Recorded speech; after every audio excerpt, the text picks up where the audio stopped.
This book is Benjamin's Barn. It's by Reeve Lindbergh and Susan Jeffers did the pictures. This is one of my all-time favorite books.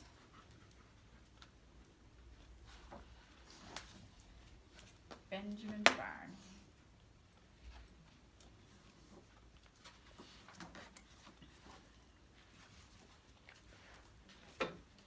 Benjamin's barn is so big and so warm, he could shelter an elephant safe from a storm, or nestle a lamb that's just barely been born, because Benjamin's barn is enormously warm.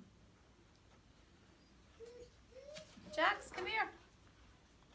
Benjamin's barn is so big and so tall, he could hide a whole pirate ship there, mast and all, or an old piebald horse in a high-ceiling stall, because Benjamin's barn is enormously tall.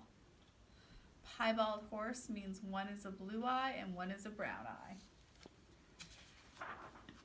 Benjamin's barn is so wide and so big, he could easily keep pterodactyls inside, or a dozen plump pigeons arranged side by side, because Benjamin's barn is enormously wide.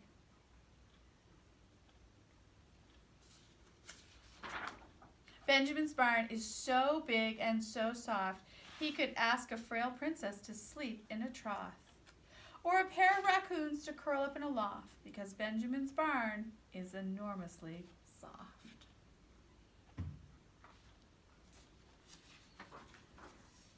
Benjamin's barn is so big and so grand, he could call up the mayor to send a brass band, or just have 10 geese and a gander on hand, because Benjamin's barn is enormously grand.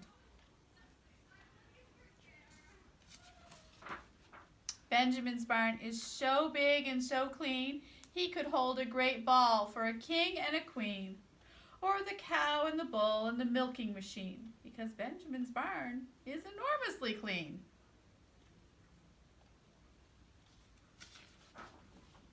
Benjamin's barn is so big and so neat, he could toss a rhinoceros in for a treat.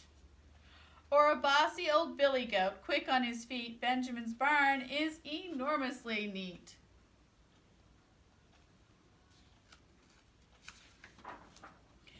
But Benjamin's barn is so big and so full, with the horse, the cow, the goat, the pigeons, the raccoons, the sheep, the geese, the bull, that he thinks he won't ask the rest in after all, because Benjamin's barn is enormously full.